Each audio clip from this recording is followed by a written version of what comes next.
When I set out to write a series or a book, I don't really have any expectations really of what I'm going to learn or how it's going to change me personally. And I know everything that I do probably has some kind of impact on my life. But when I wrote these books, I really was constantly thinking about the whole thing about tribe and family and friends and how important those connections were. And I mentioned how we moved away from what had previously been our tribe. And we've been building a tribe, but it's a much smaller tribe. But it made me realize that I needed to really value those relationships. I need to really nurture those relationships.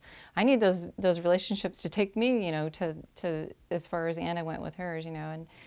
And I just thought, you know, it was a good challenge to really value the women friends in my life and the neighbors that we have, and just to really honor those. And they're like, you know, like we talked about working in your garden, you know, there's those plants that need tending and they need care, and I need to make time and take time to do that. And a lot of times with my busy writer life, it's kind of isolated, and so I can get sort of hermited into my little ways, but it made me more cognizant that I need to break out, I need to do more, I need to work on these relationships that I already have, you know, and really value them. So that was good for me.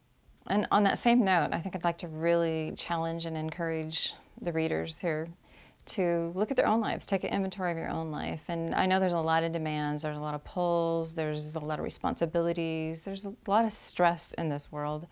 But look at those relationships and outside of your family. I mean, take those into account too, but those good women friends that you need to surround you, those couples that live near you or your neighbors or whatever, and invest yourself. Go for it, because in the long run, those relationships are the things that matter more than any of the busyness, any of the stresses, any of the pulls that are on you. Those relationships and friends are what will take you the distance.